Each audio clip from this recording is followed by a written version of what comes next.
Buenos días, vamos a continuar hoy con el tema 5, en el cual estudiamos las soluciones electrolíticas. Ya habíamos visto en la clase pasada los distintos tipos de conductores, la descripción de una celda electrolítica, el tipo de reacciones que pueden producirse en el cátodo y en el ánodo, el enunciado de la ley de Faraday y el concepto de conductividad y las distintas formas de determinarla. Hoy veremos los tipos de conductividades referidas a las soluciones electrolíticas que pueden existir. Mencionamos entre ellas la conductividad específica y la conductividad equivalente. Con respecto a la conductividad específica, podemos decir que la misma se define como el poder conductor de una disolución de concentración dada y a una determinada temperatura, que puede plantearse como la inversa de la resistencia específica de un cubo de disolución de 1 centímetro de arista. Es decir, es un cubo que tiene las secciones de los electrodos de 1 centímetro por 1 centímetro y en el cual la distancia interelectródica es también de 1 centímetro. La resistencia de cualquier conductor de primera o segunda especie se expresa en función de sus características geométricas, la longitud y la sección transversal, según la siguiente expresión.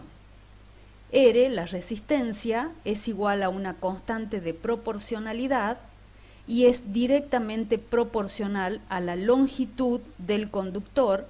Cuanto más largo sea el conductor, mayor será la resistencia, e inversamente proporcional a su sección transversal. Cuanto mayor sea la sección transversal, menor será la resistencia. La constante de proporcionalidad, R minúscula, recibe el nombre de resistencia específica y es un parámetro que depende de la naturaleza del conductor. Para un cubo de 1 centímetro de arista, si despejamos R minúscula de la expresión anterior, tenemos que es igual a la resistencia medida en ohm por la sección de los electrodos medida en centímetros sobre la longitud del conductor en centímetros, lo cual nos daría las unidades de la resistencia específica ohm por centímetros. Dado que la conductividad es la inversa de la resistencia específica, entonces las unidades de la conductividad específica, lambda, serán 1, que es igual, a 1 sobre la resistencia específica, serán ohm a la menos 1 por centímetros a la menos 1. A medida que aumenta la concentración en este cubo que posee 1 centímetro de arista, aumentará el número de iones contenidos en este cubo unitario. Por lo tanto, aumentará el número de entes transportadores de la corriente eléctrica, de manera que menor será su resistencia específica y mayor será su conductividad específica, lambda minúscula. Podemos definir a esta última como el poder conductor debido a los iones libremente transportadores, y esto es muy importante, que sean libremente transportadores, existentes en un cubo de 1 centímetro de arista de la disolución considerada, que posee una concentración C en equivalentes por litro y se encuentra a la temperatura T. ¿Por qué es importante que los iones sean libremente transportadores? Porque si las concentraciones son muy elevadas, la cercanía entre los iones, cationes y aniones, es grande entonces pueden existir atracciones entre ellos que disminuyan marcadamente la libertad del movimiento de los mismos. Podemos ver en el siguiente gráfico la conductividad específica de distintos electrolitos en disoluciones acuosas a una temperatura de 18 grados centígrados. La concentración se encuentra medida en moles por litros molar, salvo para el caso del ácido sulfúrico, en el cual se reporta la concentración normal.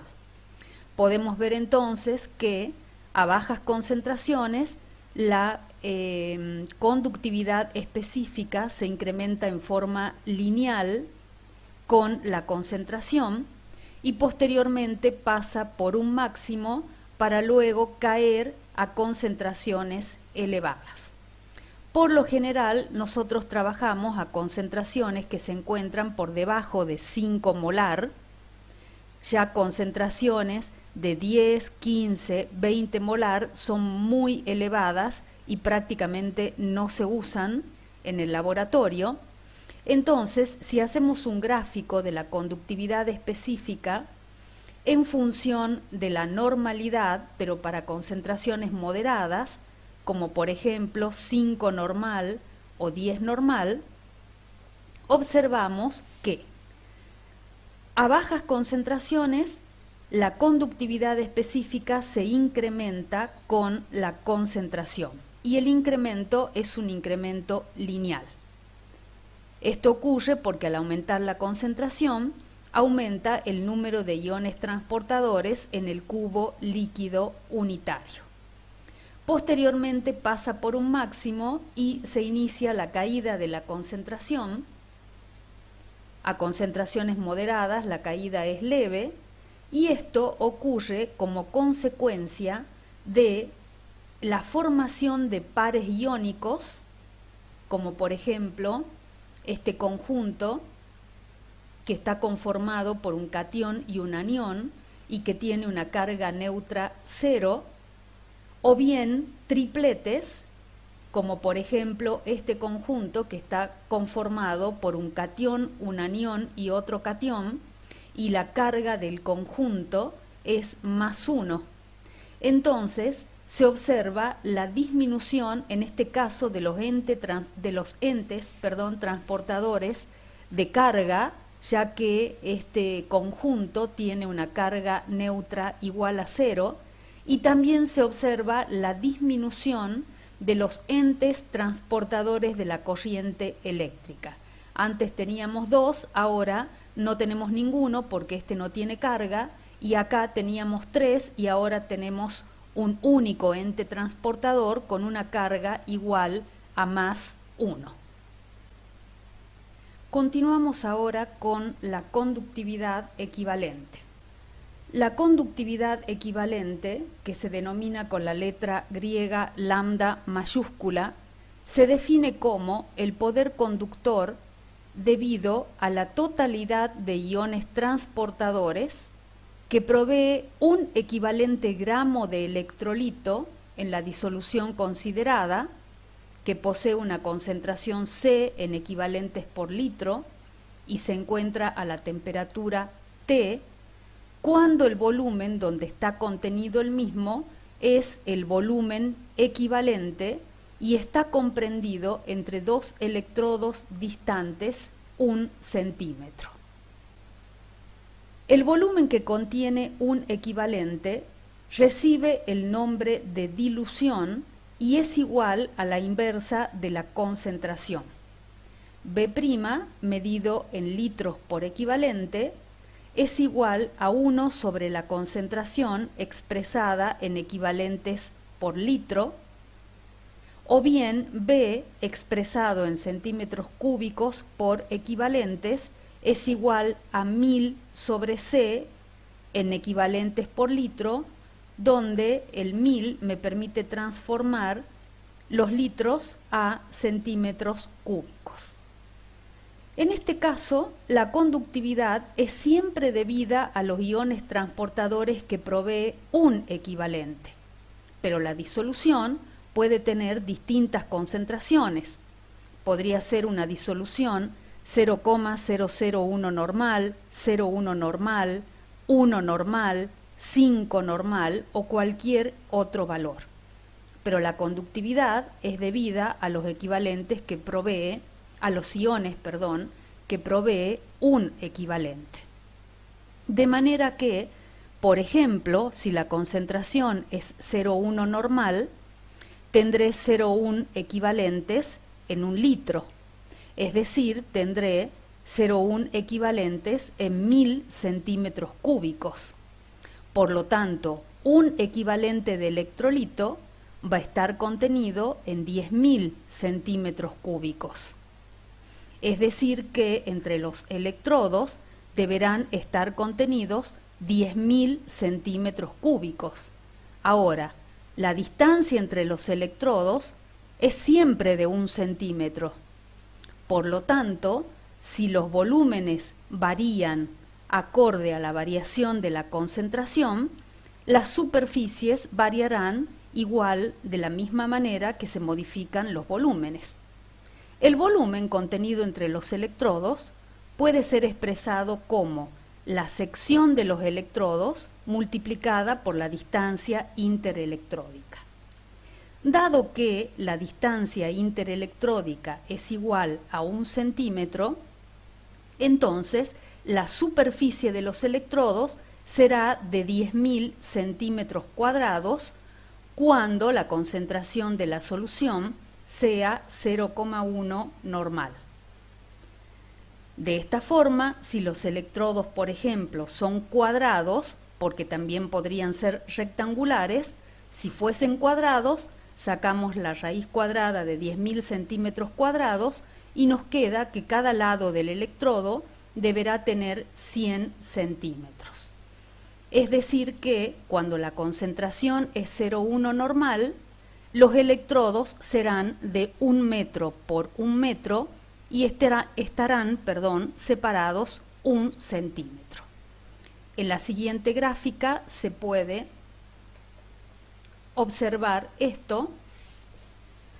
Tenemos acá el cubo líquido unitario que tiene 1 centímetro por 1 centímetro, es decir, su sección es de 1 centímetro cuadrado y los electrodos se encuentran distantes 1 centímetro, que es el que habíamos empleado para medir la conductividad específica lambda. Y habíamos dicho también que para que las medidas sean comparativas, todas las medidas tenían que estar tomadas con celdas que posean esta característica o bien que posean una superficie de alrededor de 1 centímetro cuadrado y una distancia interelectródica de alrededor de 1 centímetro, de tal manera que la constante de la celda, que se define como la longitud interelectródica sobre la sección de los electrodos, se encuentre alrededor de 1 centímetro a la menos 1.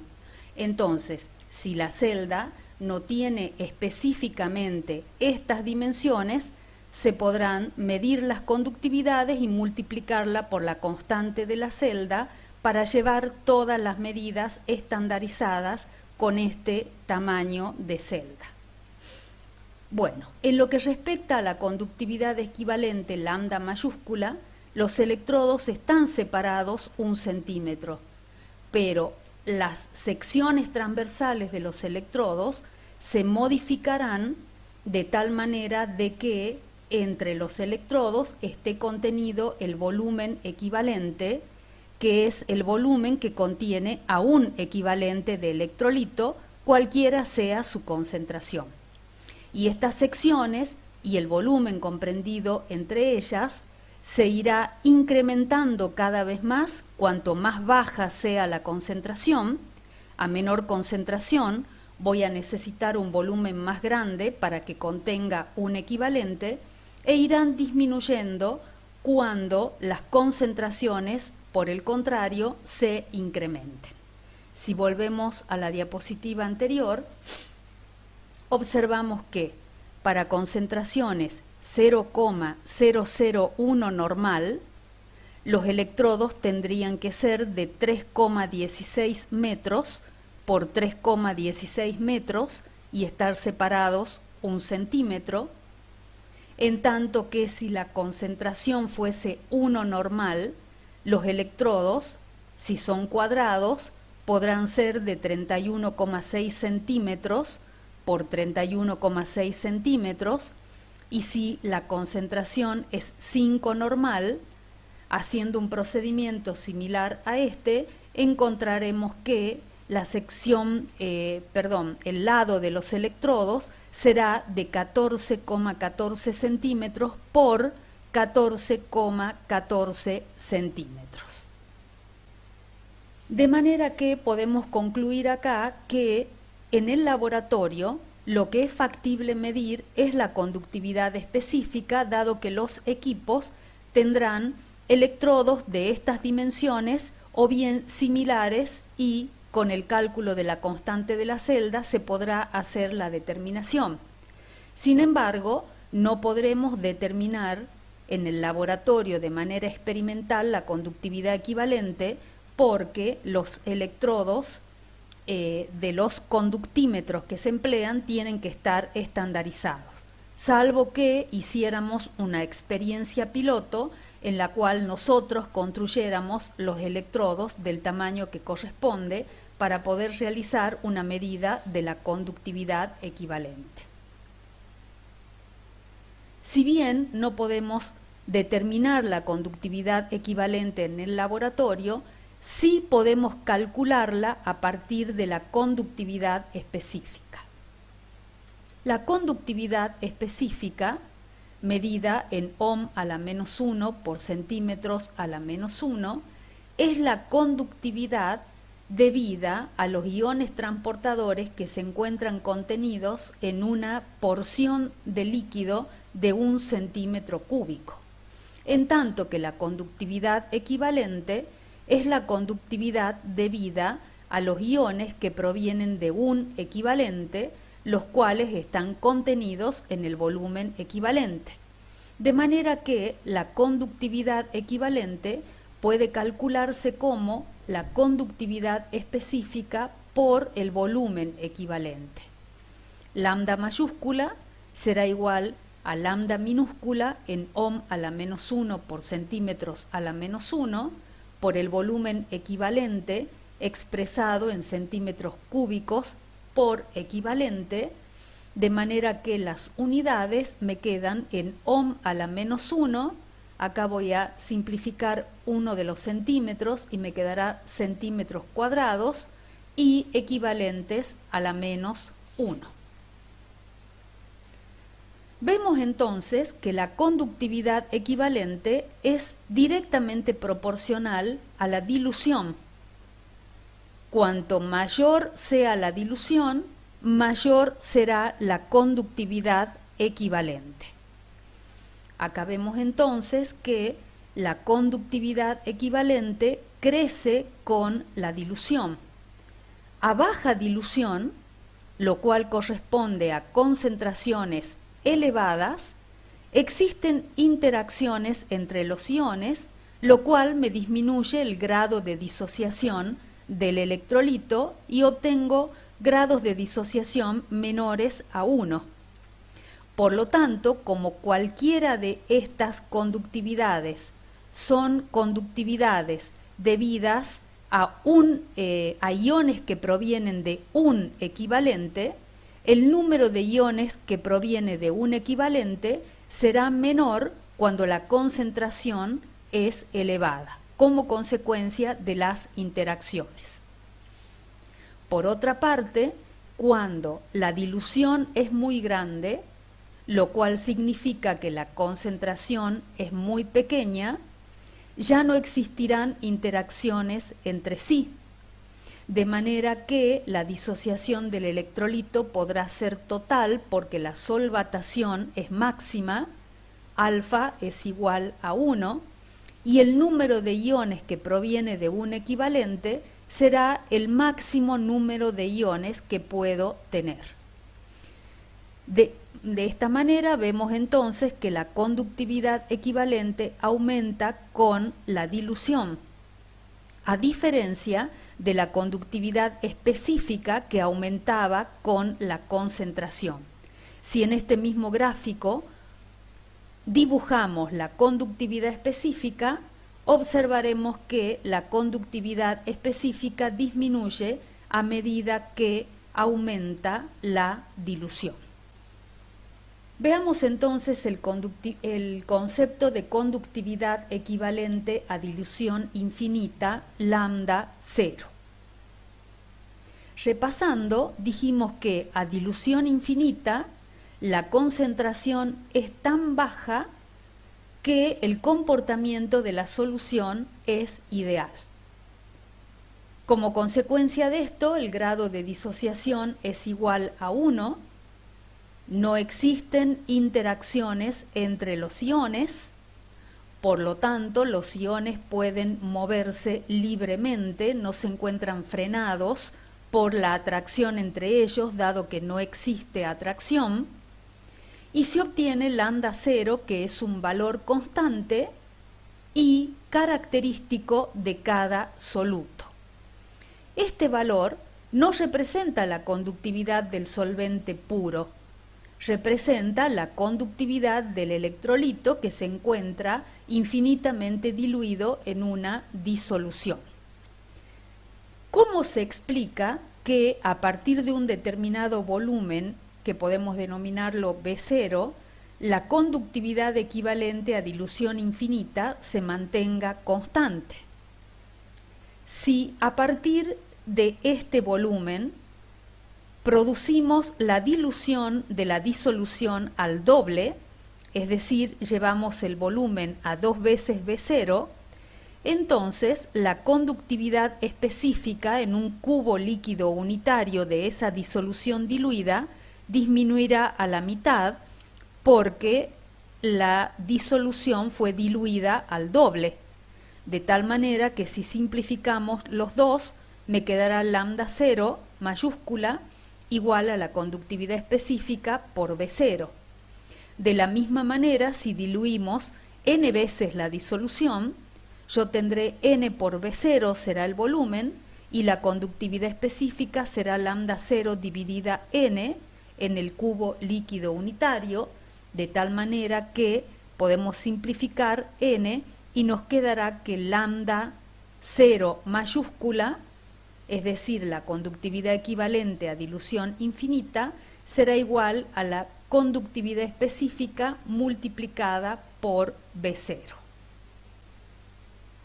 Veremos a continuación la ley de Kohlrausch, denominada también ley de migración independiente de los iones. Kohlrausch encontró que, en condiciones de dilución infinita, el catión y el anión aportan a la conductividad límite, que es la conductividad equivalente a dilución infinita, de manera individual e independiente de la naturaleza de su par de signo opuesto, es decir, del ión o contraión que lo acompañe, catión o anión respectivamente. Vale decir que lambda 0 será igual a la conductividad equivalente a dilución infinita del catión más la conductividad equivalente a dilución infinita del anión. Ambas dependen de la temperatura y de la naturaleza de los iones. ¿Cómo demostraron o demostró esto? Con algunas evidencias experimentales, como por ejemplo, una de ellas es la siguiente.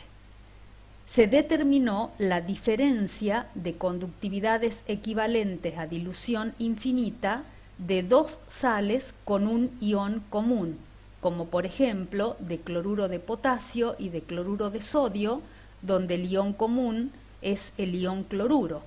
Entonces, si es verdad esto que dice Kohlrausch, de que cada catión y anión aporta de manera independiente, tendremos lambda 0 del ión potasio más lambda 0 del ión cloruro menos lambda 0 del ion sodio y menos lambda 0 del ion cloruro. Pero como el aporte del ion cloruro no depende de la presencia o bien del potasio o bien del sodio, entonces yo podré simplificar estos dos y me quedará la conductividad equivalente del ion potasio menos la conductividad equivalente del ion sodio. Ahora realizo el mismo trabajo, pero con otras dos sales diferentes, el nitrato de potasio y el nitrato de sodio, para los cuales también podré plantear la conductividad equivalente del ion potasio más la conductividad equivalente del ion nitrato menos la conductividad equivalente a dilución infinita del ion sodio menos la conductividad equivalente a dilución infinita del ion nitrato. Entonces ahora, si las del ion nitrato no dependen de la presencia del potasio o bien del sodio, podré simplificarlas y me quedará la misma suma que en el caso anterior, lambda 0 del ion potasio menos lambda 0 del ion sodio. Y se pudo corroborar, que en los dos casos, en la diferencia de las sales correspondientes al ion cloruro y la diferencia de las sales correspondientes al ion nitrato, se obtenían valores iguales. La ley de Kohlrausch, por otra parte, es muy importante para la determinación de las conductividades equivalentes a dilución infinita de electrolitos débiles a partir de electrolitos fuertes. Y esto es porque los electrolitos fuertes se encuentran totalmente disociados, entonces alfa siempre es igual a 1 y es posible determinar fácilmente en laboratorio, como ya veremos un poquito más adelante, la conductividad equivalente a dilución infinita de los electrolitos fuertes. En el caso de los débiles, al estar estos parcialmente disociados, se complica la determinación. Sin embargo, la ley de Kohlrausch permite calcularlas a partir de las conductividades equivalentes a dilución infinita de electrolitos fuertes. Vemos entonces que la conductividad equivalente a dilución infinita del ácido acético está dada por la contribución del catión y la contribución del anión. Estos datos son datos de tablas y podemos ver que para el caso del ácido acético da 391,72 ohm a la menos 1 centímetros cuadrados equivalentes a la menos 1. Ahora bien, si yo no tuviera estos datos y necesitara determinarla, entonces la conductividad equivalente a dilución infinita del ácido acético la podré plantear de la siguiente forma. La conductividad equivalente a dilución infinita del ácido clorhídrico más la conductividad equivalente a dilución infinita del acetato de sodio. Esta sal también es un electrolito fuerte, dada la presencia del ion sodio, y menos la conductividad equivalente a dilución infinita del cloruro de sodio. Entonces, si planteo cada una de estas conductividades equivalentes en función de las conductividades equivalentes del catión y del anión a dilución infinita, puedo observar que la del ion cloruro se simplificará con la del ion cloruro proveniente del cloruro de sodio, la del ion sodio se simplificará entre lambda 0 del ion sodio proveniente del acetato de sodio menos lambda 0 del ion sodio proveniente del cloruro de sodio, y me quedará exclusivamente el aporte del protón y del ion acetato. Las conductividades de cada uno de estos tres electrolitos fuertes están dadas como 412,74 más 90 menos 107,9, lo cual me da un valor muy aproximado al de 391,72 obtenido de tablas. Entonces, esta es una aplicación muy importante de la ley de Kohlrausch el hecho de poder calcular conductividades equivalentes a dilución infinita de electrolitos débiles a partir de electrolitos fuertes. Veamos movilidad iónica. La cantidad de electricidad que pasa a través de una solución en la unidad de tiempo, es decir, Q por unidad de tiempo, es I. Y la intensidad de corriente I está dada por la contribución de la intensidad de corriente eléctrica que transportan los cationes más la intensidad de corriente eléctrica que transportan los aniones.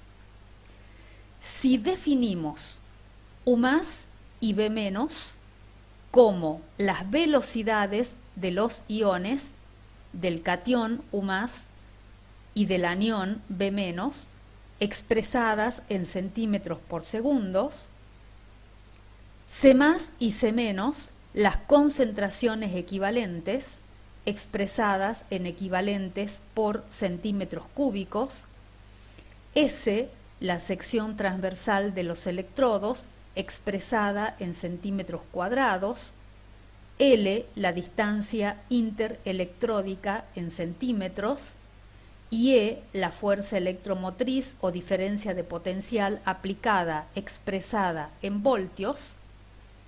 Los equivalentes de cationes y aniones transportados en la unidad de tiempo serán N más igual a U más por C más y por S, donde la velocidad U más está dada en centímetros sobre segundos, la concentración en equivalentes por centímetros cúbicos y la sección transversal en centímetros cuadrados, de manera tal que podemos simplificar los centímetros cúbicos del numerador con los del denominador y me quedará el número de equivalentes que circulan en la unidad de tiempo como equivalentes por segundos. De igual forma se puede plantear para el anión el número de equivalentes del anión, N-, transportados en la unidad de tiempo, serán iguales a B- por C- y por S, y los mismos vendrán expresados, al igual que en el caso del catión, en equivalentes por unidad de tiempo, por segundos. Cada equivalente transporta 96.487 coulombios, lo cual es expresado por la constante de Faraday. De manera que, si multiplicamos a los equivalentes por la constante de Faraday, tendremos la intensidad de corriente eléctrica transportada por ejemplo, los cationes, y más es igual a N más por F, donde N más está dado en equivalentes por segundo y F en coulombios por equivalentes, de manera que me queda la intensidad de corriente eléctrica expresada en coulombios por unidad de segundos, que es igual a ampere. En forma similar, la intensidad de corriente eléctrica transportada por los aniones es igual a N- por F y está medida también en ampere. De manera que la intensidad de corriente total, que es igual al aporte de la intensidad de corriente eléctrica transportada por los cationes más la intensidad de corriente eléctrica transportada por los aniones, será igual a N más por F más N- por F, pero N era igual a U más por C más y por S, de manera que nos quedaría U más por C más, que hemos reemplazado acá por C sub I, y por S, y además por F. Y lo mismo para N-, que sería B- por C-, que está expresado como C sub I, por S y por F. Denominamos como C sub I a la concentración equivalente de los cationes, que es igual a la concentración equivalente de los aniones, justamente porque se encuentran expresadas en equivalentes por litros. Por otra parte, la velocidad de los iones depende de muchas variables. Una de ellas, la más significativa, es la intensidad del campo eléctrico, que está expresado como E sobre L, es decir, la FEM aplicada sobre la distancia interelectródica. Perdón. Depende también de la concentración, de la temperatura, de la viscosidad del medio. Si consideramos que todas estas variables se mantienen constantes y la variación se produce solo con la intensidad de campo eléctrico, tendremos que U más es igual a U por E sobre L y B menos es igual a B por E sobre L, donde U y B son las movilidades absolutas de los iones, que son iguales a las velocidades de los iones numéricamente cuando la intensidad de campo eléctrico E sobre L es unitaria. Si queremos analizar las unidades de U y de B de las movilidades absolutas, podemos despejar de las ecuaciones anteriores y tenemos que U es igual a U más por L sobre E, que está dada en U más en centímetros sobre segundos, L en centímetros y la diferencia de potencial en voltios, es decir que ambos, U y B, tendrán unidades de centímetros cuadrados sobre segundos y voltios. La intensidad de corriente eléctrica quedará expresada entonces como I igual a U más B por C sub I por S por F y por E sobre L. Por otra parte, según la ley de Ohm, la intensidad de corriente eléctrica es igual a la FEM dividida la resistencia. Pero la resistencia la podemos expresar como la resistencia específica por L dividido S. Además, la resistencia específica es igual a la inversa de la conductividad específica. Por lo tanto, I nos quedará como E por lambda por S dividido L. Y finalmente podemos expresar lambda minúscula, la conductividad específica, como la conductividad equivalente dividido el volumen. Es decir que I nos quedará como E por lambda mayúscula por S sobre B por L. Finalmente podemos expresar B en función de la concentración de la disolución como B igual a 1000 sobre C, de donde obtendremos que I es igual a E por lambda mayúscula por S por C sobre 1000 y L. Esto es debido a que C sub I, las concentraciones equivalentes de los iones, las habíamos expresado en equivalentes por centímetros cúbicos, mientras que la concentración de la disolución C está expresada en equivalentes por litros. De tal manera que debemos incluir el 1000 para expresar esta concentración en equivalentes por centímetros cúbicos.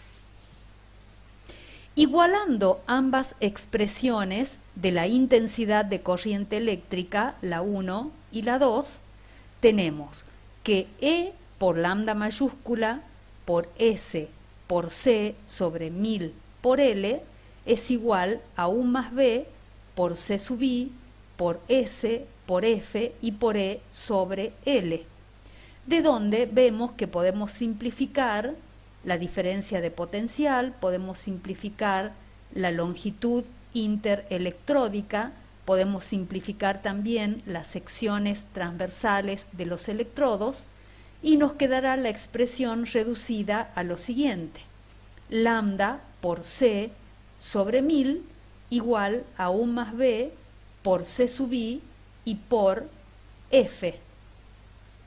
de donde, si despejamos la conductividad equivalente, esta será igual a U más B por C sub I por F por 1000 sobre C.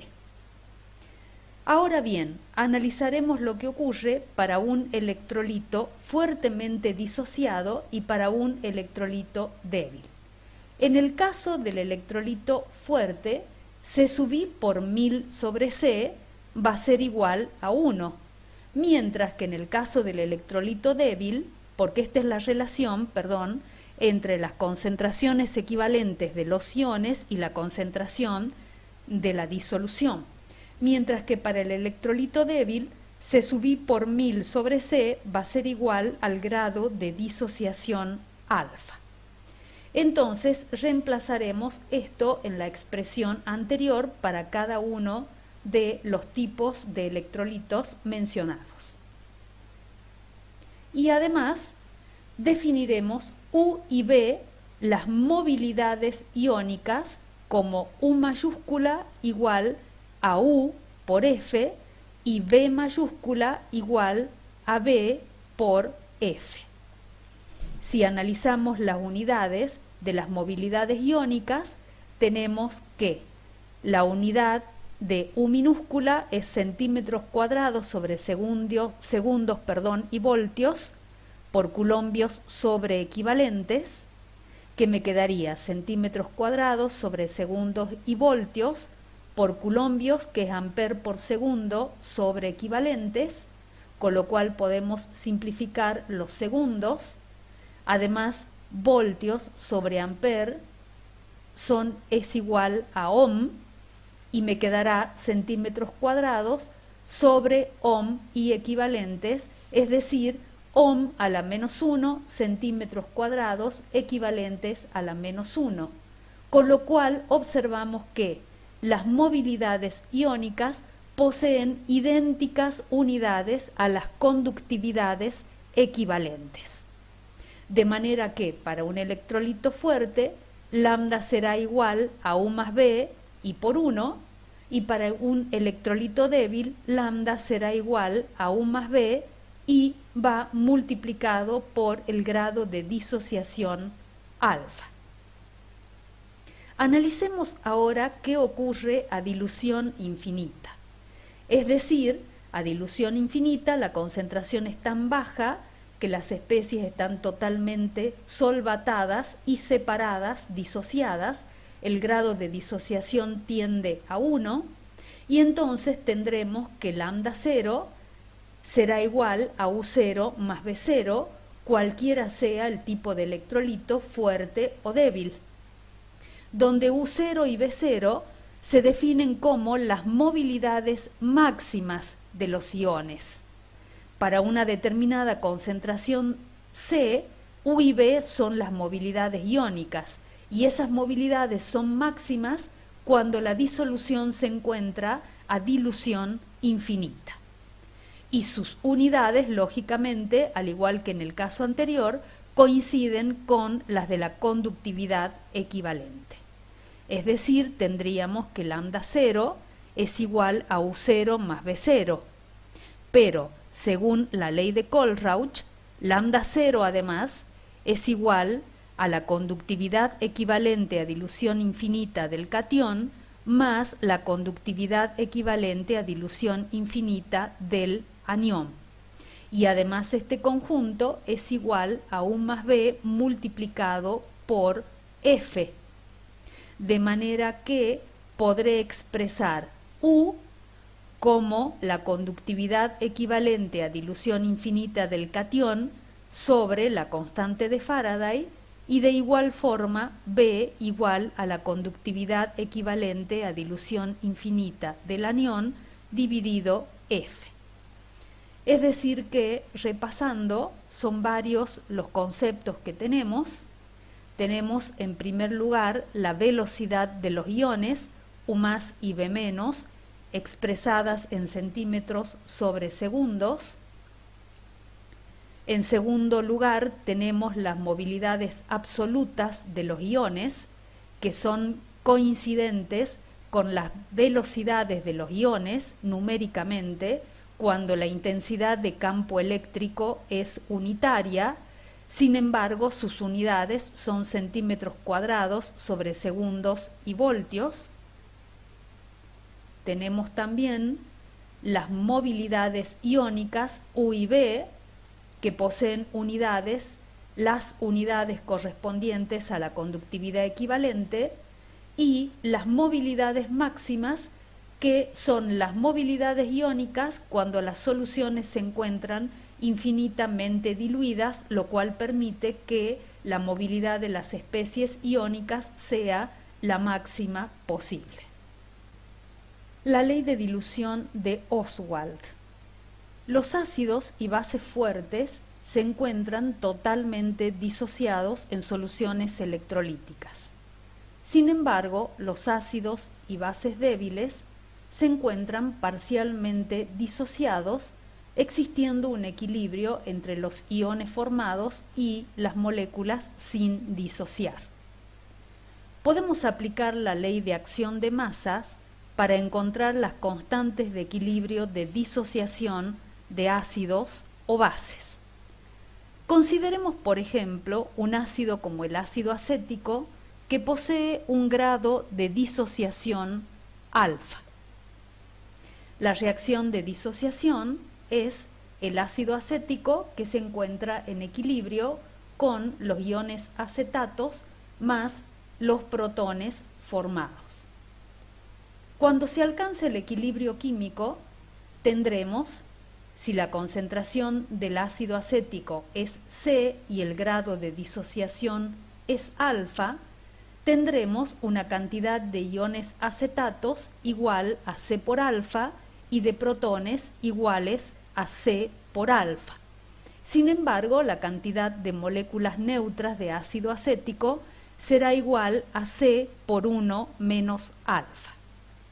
La constante de equilibrio de disociación del ácido la podemos plantear como K sub A igual a la concentración de iones acetato por la concentración de protones sobre la concentración de moléculas neutras de ácido acético, y reemplazando lo derivado recientemente, tendremos que la concentración de ion acetato es C por alfa, la de protones también, de manera que me quedará C cuadrado por alfa al cuadrado, y en el denominador la cantidad de moléculas sin disociar, C por 1 menos alfa.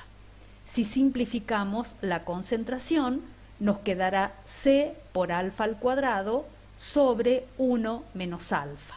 Y si reemplazamos la concentración en función de la dilución, tendremos que alfa al cuadrado dividido B' por 1 menos alfa será igual a la constante de equilibrio de disociación del ácido. La hipótesis planteada por Arrhenius, que sirve para explicar el comportamiento exclusivamente de los electrolitos débiles, plantea que el grado de disociación alfa puede ser planteado como la conductividad equivalente dividida la conductividad equivalente a dilución infinita.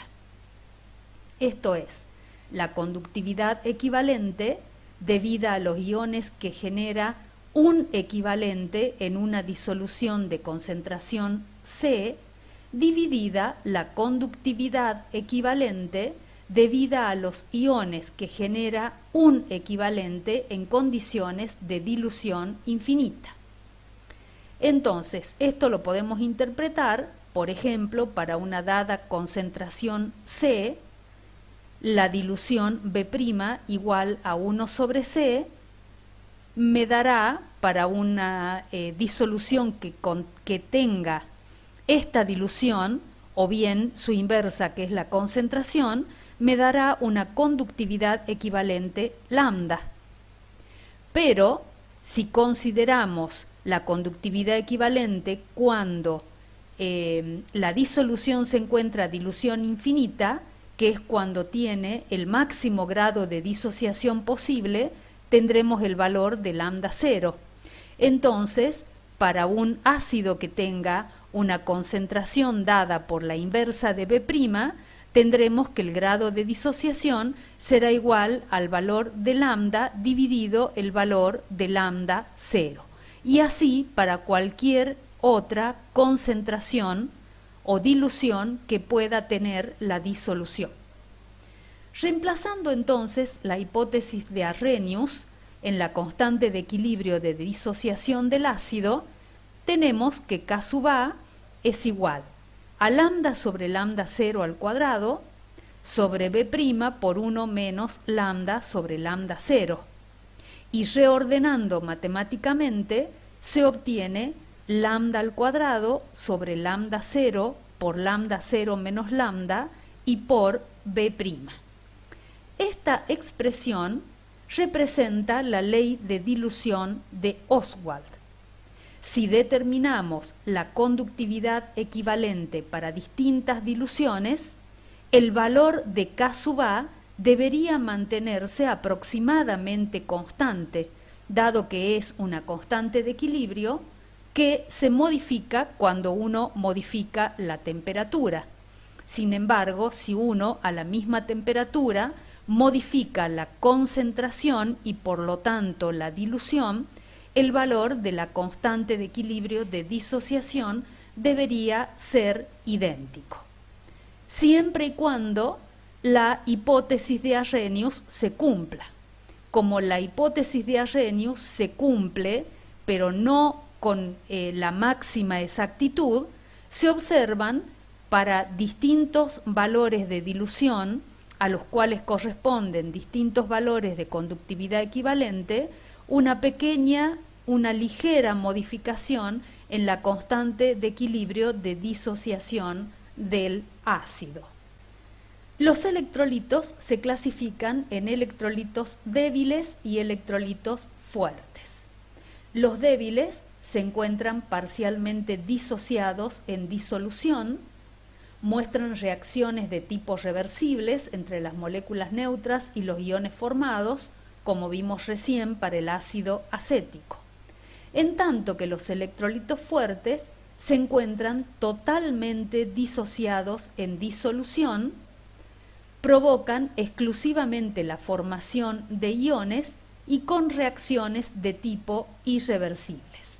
Veamos algunos ejemplos de cada uno de estos tipos de electrolitos. Ejemplos de electrolitos débiles son, además del ácido acético, el hidróxido de amonio, el ácido carbónico, el ácido cianhídrico, la metilamina, algunos compuestos carboxílicos.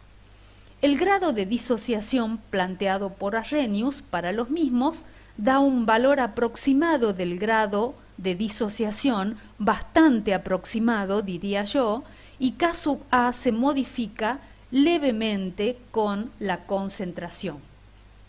En el caso de electrolitos fuertes, ejemplos de los mismos son los ácidos, como por ejemplo el ácido sulfúrico, el ácido nítrico, el ácido clorhídrico, los hidróxidos alcalinos, como por ejemplo el hidróxido de potasio, el hidróxido de sodio, el hidróxido de calcio, el hidróxido de bario, las sales, como por ejemplo el cloruro de sodio, el sulfato de sodio.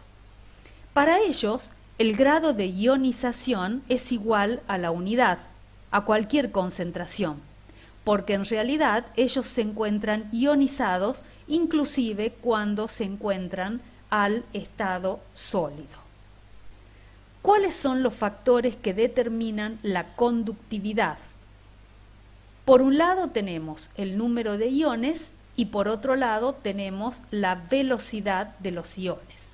¿Y cómo influyen estos factores dependiendo de que yo tenga un electrolito débil o de que tenga un electrolito fuerte? En el caso de los electrolitos débiles, el número de iones es el factor dominante, porque como tienen un bajo grado de disociación, cualquier modificación en el grado de disociación con la concentración afecta al número de iones existentes en la disolución y este es el factor determinante. mientras que la velocidad de los iones posee un efecto despreciable. La velocidad puede considerarse aproximadamente constante y poco influida por la concentración. Por el contrario, para el caso de los electrolitos fuertes, el número de iones no afecta mayormente, dado que los mismos se encuentran totalmente ionizados para cualquier concentración, inclusive se encuentran ya totalmente ionizados al estado sólido antes de ser disueltos. En tanto que la velocidad de los iones en este caso es el efecto determinante de la conductividad, debido a que las velocidades de los iones cambian al incrementarse la concentración como consecuencia del incremento de las atracciones entre los iones, las cuales limitan el grado de libertad de los movimientos iónicos.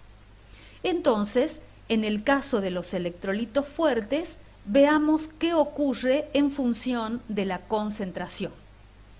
Este gráfico es válido exclusivamente para los electrolitos fuertes. Tenemos que a dilución infinita no existe interacción entre los iones, por lo tanto existe total libertad de movimiento y existe la máxima solvatación de los iones.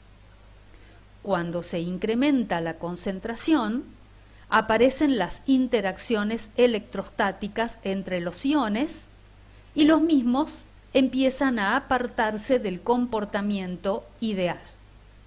Cuando aumentan aún más las concentraciones, los iones pueden constituir dupletes o pares iónicos, los cuales se encuentran representados en la diapositiva de esta forma. Habíamos visto que estos dupletes poseen una carga neta nula, por lo tanto no conducen la corriente eléctrica y provocan una disminución en el número de iones transportadores de la corriente eléctrica. Al aumentar más la concentración, aumenta más todavía la cercanía entre los iones, de manera que los iones pueden formar tripletes o iones triples. Estos podrían estar formados por un catión, un anión y un catión, donde este triplete tiene una carga neta más 1, o bien podrían estar formados por un anión, un catión y un anión, y en este caso la carga neta del triplete sería menos 1, y producen una gran disminución del número de entes transportadores de la corriente eléctrica. Finalmente, cuando las concentraciones son excesivamente elevadas, se distribuyen de acuerdo a la configuración que corresponde al estado sólido, donde el grado de libertad de movimientos es nulo.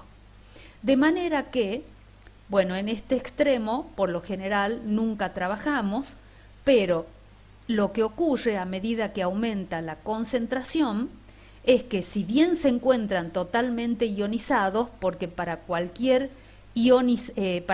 concentración la ionización es total, inclusive se encuentran ya ionizados en el estado sólido, es como si a cada concentración le correspondiera un grado de disociación incompleto, medido por la fracción de soluto que tiene libertad de movimiento. Finalmente, veremos la influencia de la temperatura y la presión sobre la conductividad. Ya hemos visto a lo largo de las dos clases que al incrementarse la temperatura, se produce un incremento de la energía cinética, lo cual me produce un incremento de la velocidad iónica U más y B menos, me produce también una disminución de la viscosidad del medio, y todos estos factores contribuyen a que exista un incremento de la conductividad equivalente. Para las sales, el incremento es de 1,9 a 2,2% y por grado centígrado. Por este motivo, habíamos visto cuando habíamos analizado cómo realizar las medidas de conductividad que los equipos poseen una compensación de temperatura que permite realizar estas correcciones. Por ejemplo, para ácidos y bases, este incremento es menor que para las sales. Por otra parte, en cuanto a la presión afecta muy ligeramente a la conductividad equivalente.